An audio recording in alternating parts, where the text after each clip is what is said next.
Le 25 juin 2025, nous avons accompagné le repos terrestre du père Parraine Hugo, un homme d'ordre, de prière, de jeunesse et de dévouement. Son décès, dû à un cancer de la gorge, marque la fin d'un parcours exceptionnel.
La cérémonie d'inhumation a débuté par une messe à la paroisse Marie Auxiliatrice, où la vie du père Hugo a été célébrée.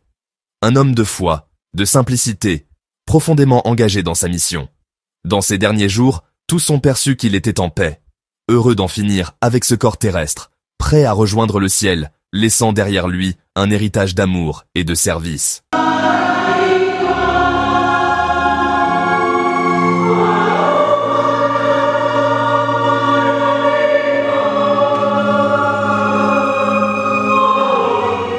Il a passé 60 jours étant malade, d'abord à Canopée, puis dans la chambre des malades au couvent des Sœurs des Gradines. Souvent, il reçut la visite des confrères des différentes communautés salesiennes de Kigali, des Sœurs salesiennes.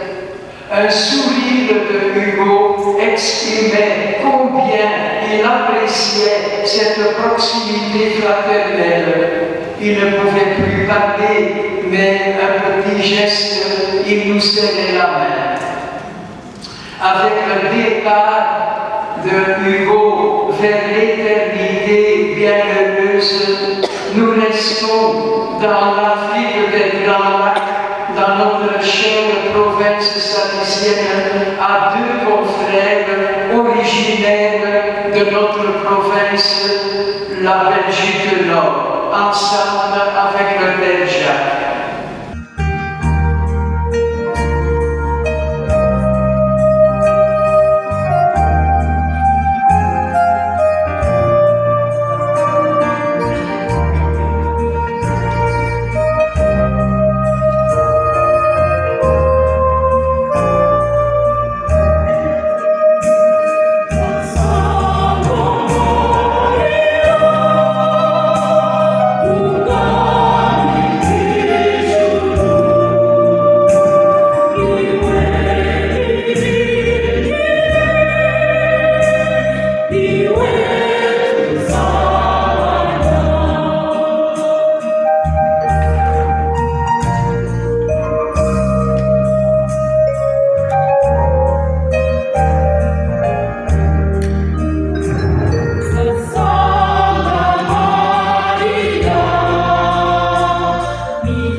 Après la messe, le corps du père Hugo a été transporté au cimetière de la maison salésienne de Cap-Gailly, là où il repose désormais, entouré de ses frères salésiens, d'amis, de religieuses et de laïcs.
Né à Poperinge, en Belgique, en 1933, Père Hugo a consacré sa vie à suivre l'appel de Dieu.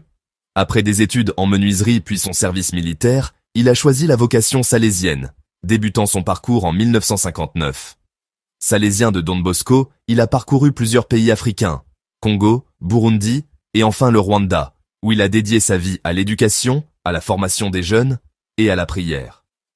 Depuis 2009, Père Hugo s'est consacré à la formation des novices, transmettant avec générosité sa foi et son expérience à toute une génération de Salésiens africains. En 2010, il fêtait ses 50 ans de vie religieuse, et en 2018, son jubilé sacerdotal d'or. Dans ces derniers mois, affaibli par la maladie, il a choisi de rester au Rwanda, où les soins médicaux de qualité lui ont permis de vivre ses derniers instants dans la foi et l'espérance. Ses confrères, ses amis, lui rendaient souvent visite, prenaient le temps de prier avec lui.